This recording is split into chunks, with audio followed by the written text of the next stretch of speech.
LLB ನಾನು ಮತ್ತು ಇದನ್ನ ಇಂಗ್ಲಿಷ್ ಮೀಡಿಯಮಲ್ಲಿ ಓದಬೇಕಾಯ್ತು. ಅದರ ಅರ್ಥ ನಮಗೇನು ಇಂಗ್ಲಿಷ್ ಬರೋದಿಲ್ಲ ಅಂತ. I can speak better English. Hindi ಬರೋದಿಲ್ಲ ಅಂತಲ್ಲ, ಒಳ್ಳೆ ಹಿಂದಿ ಮಾತಾಡ್ಬೋದು ನಾವು. ಆದರೆ ನಮ್ಮ ಭಾಷೆಯನ್ನ, ನಮ್ಮ ಸಂಸ್ಕೃತಿಯನ್ನ ಮರೆತು ಈ ಯುರೋಪ್ ದೇಶದ ಭಾಷೆನ ಇಷ್ಟಪಟ್ಟು ಯಾವುದೇ ವಿಷಯಕ್ಕಾಗಿ ಮಾತಾಡ್ತೇನೆ ಅಂತಂದ್ರೆ ಬಹಳ ತಪ್ಪು. ಇನ್ನು ಮೇಲೆ ದಯಮಾಡಿ ಕನ್ನಡ ಭಾಷೆಯನ್ನ, ಕನ್ನಡ ಸಂಸ್ಕೃತಿಯನ್ನು ಉಳಿಸ್ಲಿಕ್ಕೆ ನೀವೆಲ್ಲ ತೀರ್ಮಾನ ತೆಗೆದುಕೊಳ್ಳಿ. ಇದ್ರೆ ಏನು ದೀಪ ಹಚ್ಚಿಬಿಟ್ಟು ಯಾರ ಭಾಷೆ ಮಾಡಿಬಿಟ್ಟು ಎಲ್ಲ ಹುಡುಗರಿಗೆ ಭಾಷಣ ಮಾಡಿದ್ರೆ ಪ್ರಯೋಜನ ಇಲ್ಲ.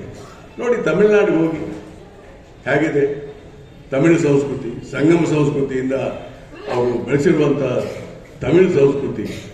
ಅದಕ್ಕೆ ಬಹಳಷ್ಟು ವಿಚಾರಗಳಿದ್ದಾವೆ, ಬೇಳೆಯ ಅಭಾವ, ನನಗೂ ಬೇರೆ ಕಾರ್ಯಕ್ರಮ. ಹೀಗಾಗಿ ಮುಖ್ಯವಾಗಿ ಇಷ್ಟೇ, ಕನ್ನಡ ಭಾಷೆಯನ್ನ, ಕನ್ನಡ ಸಂಸ್ಕೃತಿಯನ್ನು ಉಳಿಸಲಿಕ್ಕೆ ಇಲ್ಲಿ ಬಂದಿರುವಂಥ ವಿದ್ಯಾರ್ಥಿಗಳು ನೀವು ಖಂಡಿತವಾಗಿ ಒಂದು ಶಪಥವನ್ನು ತಗೋಬೇಕು. ನಾವು ಕನ್ನಡದಲ್ಲೇ ಮಾತಾಡ್ತೇವೆ, ಕನ್ನಡ ಭಾಷೆಯಲ್ಲೇ ಉಳಿಸ್ತೇವೆ ಅಂತ ಹೇಳಿ ಮಾಡಲೇಬೇಕು. ನೀವು ಇವತ್ತು ಕನ್ನಡ ಭಾಷೆಯಲ್ಲಿ ಇಂಜಿನಿಯರಿಂಗ್, ಕನ್ನಡ ಭಾಷೆಯಲ್ಲಿ ಮೆಡಿಕಲ್, ಕನ್ನಡ ಭಾಷೆಯಲ್ಲಿ ಎಲ್ಲ ಬರಬೇಕು. ನೋಡಿ, ಹಿಂದೆ ನೈಜಾಮ್ರು ಪ್ರಾರಂಭ ಮಾಡಿದಂಥ medical college, engineering college Persian ಭಾಷೆಯಲ್ಲಿ ಇತ್ತು. ಏನು ಇಂಗ್ಲಿಷ್ ಭಾಷೆಯಲ್ಲಿ ಓದಿದ್ರೆ ಮೆಡಿಕಲ್ ಪಾಸ್ ಆಗ್ತಾರ, ಇಂಜಿನಿಯರಿಂಗ್ ಪಾಸ್ ಆಗ್ತಾರೆ. ಇಟ್ ಇಸ್ ಆಲ್ ಪೊಲೀಸ್ ಅಂತ ಹೇಳಿದ್ನಲ್ಲ ನನಗೆ. ಅದಕ್ಕೆ ನಮ್ಮ ವಿಶ್ವವಿದ್ಯಾಲಯಗಳು ಕೂಡ ಇದ್ರ ಬಗ್ಗೆ ಗಂಭೀರವಾದಂಥ ಚಿಂತನೆಗಳನ್ನು ಮಾಡಬೇಕು. ಇವತ್ತು ಕೋರ್ಟ್ನಲ್ಲಿ ಕನ್ನಡ ಬರ್ತಾ ಇದೆ ಬಹುತೇಕ ಎಲ್ಲ ಭಾಗದಲ್ಲಿ. ಕೋರ್ಟ್ ಎಲ್ಲ ಕನ್ನಡ ವ್ಯವಹಾರ, ಇನ್ನು ಕನ್ನಡ ವ್ಯವಹಾರವೇ ಆಗಬೇಕು. ಅದರಲ್ಲಿ ಏನು ತಪ್ಪಿಲ್ಲ. ಬೇರೆಯವರು ಕನ್ನಡ ಕಲೀಲಿ, ಏನು ಭಾಷೆಯನ್ನೇ ಕಲಿದ್ರಿಂದ ಯಾವುದೇ ತಪ್ಪಿಲ್ಲ, ಯಾವುದೇ ಭಾಷೆ ಕೀಡಿಲ್ಲ. ಅದಕ್ಕೆ ಅವೆಲ್ಲ ಕೆಲಸಗಳಾಗಲಿ ಅನ್ನೋದನ್ನ ಹೇಳಿ, ಇವತ್ತು ಕನ್ನಡದ ಸಂಘದ ಉದ್ಘಾಟನೆ ಬರೀ ಸುಮ್ಮನೆ ಭುವನೇಶ್ವರಿ ಮೂರ್ತಿಗೆ ನಾವು ಗೌರವಿಸ್ತೇವೆ, ಇದನ್ನ ಮಾಡ್ತೇವೆ, ದೀಪ ಹಚ್ಚಿ ಭಾಷಣ ಹೋಗೋದ್ರೆ ಆಗಲ್ಲ. ಇದನ್ನು ಉಳಿಸ್ಕೊಳ್ಳುವಂಥ ಕೆಲಸ ವಿಶ್ವವಿದ್ಯಾಲಯಗಳು ಮಾಡಬೇಕು, ರಾಜಕಾರಣಿಗಳು ಮಾಡಬೇಕು, ಸಾಹಿತಿಗಳು ಕೂಡ ಮಾಡ್ತಾ ಇದ್ದಾರೆ. ಆದರೆ ಸಾಹಿತಿಗಳ ಮಕ್ಕಳು ಇದಕ್ಕೆ ಹೋಗ್ತಾರೆ, ಕಾನ್ವೆಂಟ್ ಸ್ಕೂಲ್ಗಳಿಗೆ. ಅದಕ್ಕೆ ನಾವು ನಮ್ಮ ಮಕ್ಕಳು ಕಳಿಸ್ತೇವೆ, ಮತ್ತೆ ನಾವು ತಪ್ಪಾಗುತ್ತೆ ಹೇಳಿದ್ರೆ. ಇದು ಏನಾಗಿದೆ, ಇಟ್ಸ್ ಎ ಸೈಕಾಲಜಿಕಲ್ ವಾರ್. ऐसे जी मैं उर्दू बोले तो हम उर्दू में बोलते हैं, आपके साथ मैं उर्दू में बोलते हैं ना, बोलते क्या नहीं? और फिर क्या फर्क है? ಅದಕ್ಕೆ ನಮ್ಗೆ ಆಯೇಷ್ ಅವರು ಸುಮಾರು 25-31 ವರ್ಷ, ನಾಗರಾಜ್ ಮೂರ್ತಿ ಒನ್ ಆಫ್ ಮೈ ಒಳ್ಳೆ ಸ್ನೇಹಿತ, 40 ವರ್ಷದಿಂದ ರೇವಣ್ಣವರು ಬಂದಿರೋದು ಬಹಳ ಸಂತೋಷ. ನಮ್ಮ ಕೊಪ್ಪಳಕ್ಕೆ ಒಂದು ಕೊಪ್ಪಳದಲ್ಲಿ ಅದೇ ವಿಶ್ವವಿದ್ಯಾಲಯ ಬಗ್ಗೆ ನಾವು ಹೇಳ್ತಾ ಇದ್ರಿ. ನಾ ತಯಾರಿದ್ದೇನೆ, ಹಣದ ಕೊರತೆ ಇಲ್ಲ ನಮ್ಮ ಸರ್ಕಾರದಲ್ಲಿ.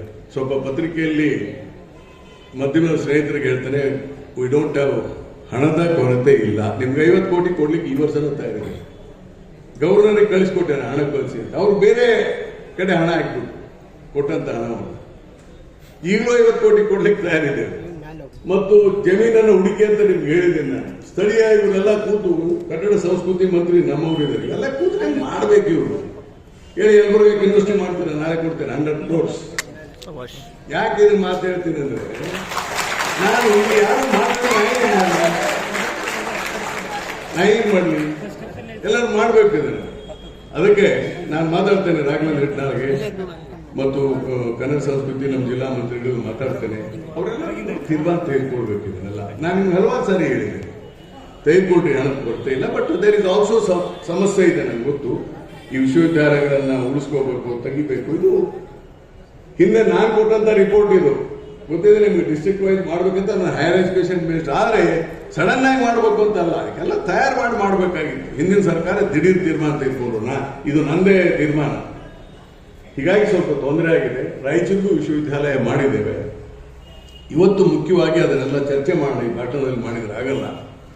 ಅದಕ್ಕಿಂತ ಮುಖ್ಯ, ನಾನು ರೇವಣ್ಣವ್ರಿಗೆ ಹೇಳ್ತಾ ಇದ್ದೆ, ನಮ್ಮ ಕೊಪ್ಪಳ ಜಿಲ್ಲೆ ಆಗಿದೆಯಪ್ಪ, ಇದೊಂದು ಹಾಲ್ ಬಿಟ್ರೆ ಬೇರೆ ದೊಡ್ಡ ಹಾಲ್ ಇಲ್ಲ ಪಾಠ ಮಾಡಲಿಕ್ಕೆ, ಇದನ್ನು ಮಾಡಲಿಕ್ಕೆ, ಎಲ್ಲ ಮಾತನ್ನು ಹೇಳ್ತಿದ್ದೆ.